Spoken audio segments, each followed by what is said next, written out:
Okay guys, hey, Unholy Bus here for another video. Today it's going to be more inventions, but today Kelvin, instead of him doing inventions, he's actually going to be giving tips and tricks on mines and TNT, etc. or stuff like that.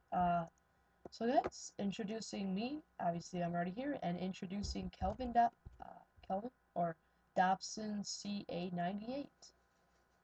Hey guys, what's up? Okay, I don't know. I think I should start because I'm starting with inventions. If you'd be Mm-hmm. all right with that. Okay. Yeah, that's fine. All right. I will use you for a dummy soon, but not yet. Don't worry about that. Today, this is our. Before I tell you how to make this, would you stand on this brick, please? This one right here. Yes, that brick. All right.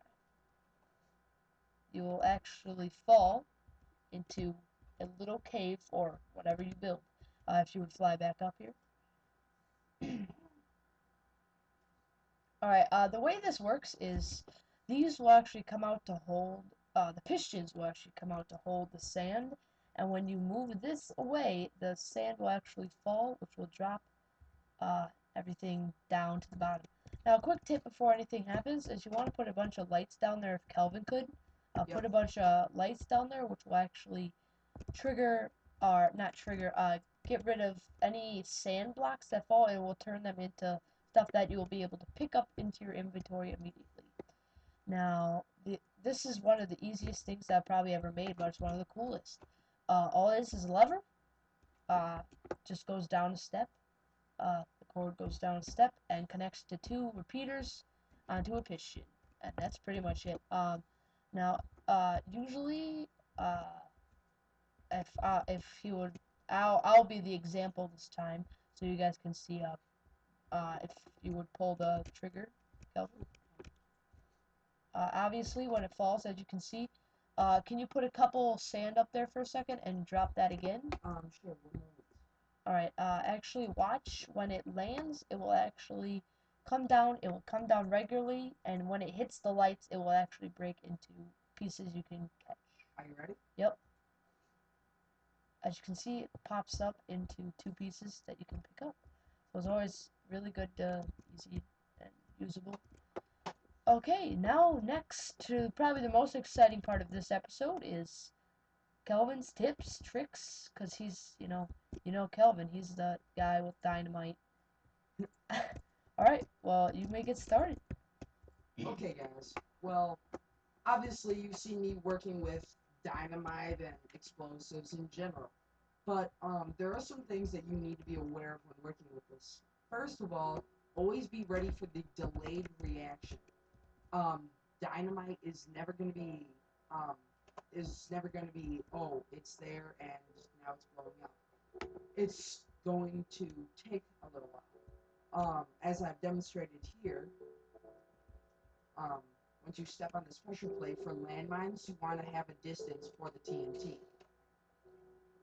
It'll provide enough you want to always have enough distance between the pressure plate or the whatever triggered the explosive and the actual explosive itself so that your target has enough time to get to there so that it will actually do damage. Second, um, team, no two TNT explosions are perfectly alike. They're very random, I would say. I mean, I've had TNT explosions that are quite small and ones that are massive, like out of control. So always be prepared when working with this. I mean, it's a handy tool, but just be careful because in survival situations, it can hurt you or your friends. So that's pretty much what I got for today. Alright, a couple quick questions, Sure. uh, for you. As you said, a delayed time, what did you mean by running? Do you mean like it would set the TNT so they knew it was there, so they would try to run, but they would hit the TNT instead? No, usually when a target's gonna be hit by a TNT mine, um, they're gonna be in a. They're not just gonna go and their chances are they're not just gonna stop on the pressure plate. They're gonna continue running in whatever general direction. Now, if you went to my first video, um, I had a landmine that split off in four directions. That's actually a pretty good baseline of how this concept works. But you want to make the lines maybe a little bit bigger depending on where or like how your terrain is. All right.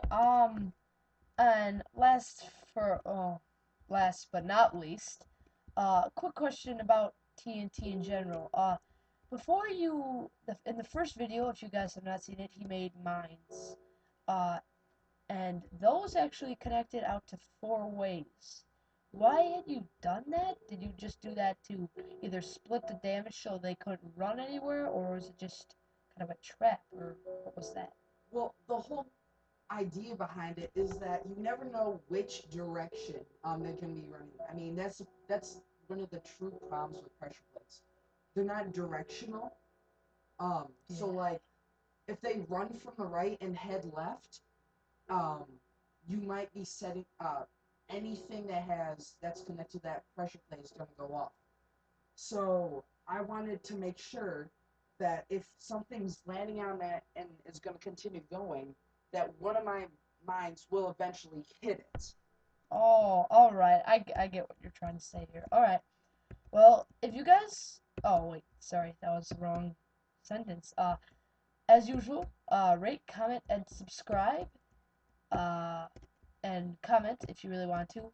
And as all scientists always say, do the Bernie. Okay, well, see you guys later. All right. See ya. Have a good one, guys. Bye.